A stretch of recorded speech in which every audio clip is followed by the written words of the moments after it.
Welcome to The Explainer. Today, we're digging into a story that started as a criminal case, but wow, did it morph into something else entirely, the Jeffrey Epstein phenomenon.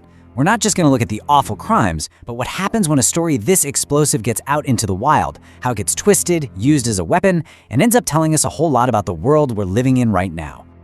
Okay, before we jump in, we have to put up a disclaimer. The stuff we're about to cover is incredibly serious and, frankly, disturbing. We're going to handle it with the gravity it deserves. You see, the actual case is just one piece of the puzzle.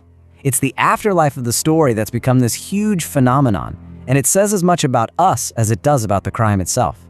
So let's trace how this whole thing spiraled from the courtroom into a global conspiracy.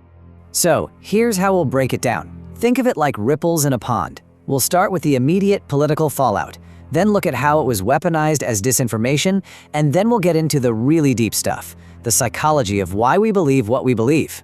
Right off the bat, the Epstein case wasn't just a legal issue. Nope. It got sucked straight into the political vortex, becoming a club for people to attack each other with and a shield for others to defend themselves. Now check out the source on this. This is Ghislaine Maxwell, a convicted sex trafficker, giving an interview from prison. A lot of people looked at this and thought, okay, this is a pretty calculated move to flatter and defend then President Trump. It just shows you how tangled up this case was with the highest levels of power. And yeah, that interview did not go unnoticed. Critics like George Conway jumped on it immediately. They weren't just questioning Maxwell's story, they were questioning the whole point of the interview, basically saying it was designed to protect Trump, not uncover any truth. Every single move was becoming part of this bigger political chess match. Trump's own public response to all this was, well, it was a masterclass in political footwork. On one hand, you've got lawsuits against the media and him publicly pushing away allies who were screaming hoax. But then on the other hand, you have him signing a bill to release more files. It was this wild mix of defense, deflection, and trying to control a story that was just getting bigger and bigger. The political power of this story wasn't just a domestic thing. Oh no. Our next ripple shows how international players jumped on this scandal, not to find the truth, but to use it as a weapon for their own agendas. And this slide right here is a perfect and pretty horrifying example of the tactic. Russian-backed outlets took totally boring emails, stuff that had almost nothing to do with Epstein's crimes, and used them as a hook for this just vile anti-Semitic propaganda. They twisted reality to blame Ukrainian President Zelensky for the very war Russia itself started. Other outlets used this classic disinformation trick to try and hide where the lies were coming from.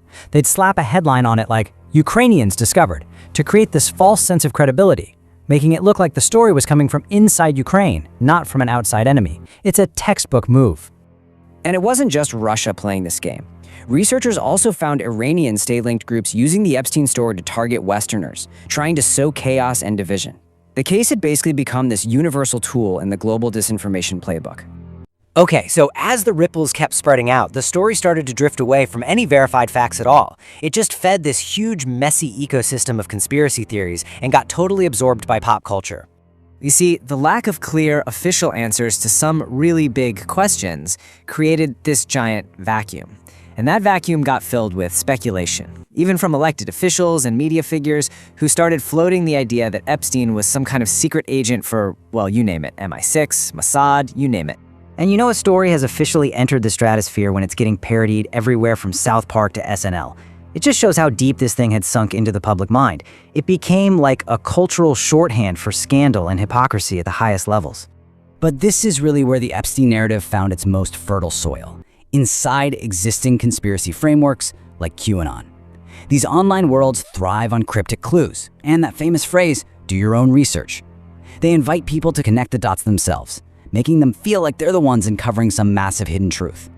So all of this brings up a really fundamental question. Why? Why are these stories, especially the really wild ones, so powerful and so attractive to us? Well, psychology actually has some pretty fascinating answers. Researchers point to this thing called a monological belief system. The basic idea is that for some people, the world is just viewed through a lens of general conspiracy. So believing in one theory doesn't exist in a vacuum. It actually makes all the other theories seem more plausible. They all prop each other up in this giant self-reinforcing web of belief. And if you think this is some fringe idea, just look at these numbers from a 2020 survey. They are absolutely staggering. A full half of the people who responded believed Epstein was murdered. This isn't a small group of people. It's a major belief system that runs through all sorts of topics, from JFK to COVID. But here's what's so interesting. It's not just one type of person who believes this stuff. Studies have found two major, and get this, separate factors that organize these beliefs. One is tied to our political identities, what we believe about the world. But the other one is made up of psychological traits, and it's totally independent of politics. So, after all that, what does the whole Epstein saga really tell us? Well, ultimately, it's like it's holding up a giant mirror to our modern world. It really was a perfect storm, wasn't it? It shows how a real, factual, and horrifying event can just become raw material. It gets endlessly remixed by politicians, foreign governments, and online communities, with each one twisting it to fit their own story, until the original truth is almost impossible to find in all the noise. And that leaves all of us with the ultimate challenge. In a world where every story creates these endless ripples of disinformation and conspiracy, how do we find the shore? How do we anchor ourselves in reality when the truth itself has become just another thing to be bought and sold? That's the question the Epstein saga leaves us wrestling with.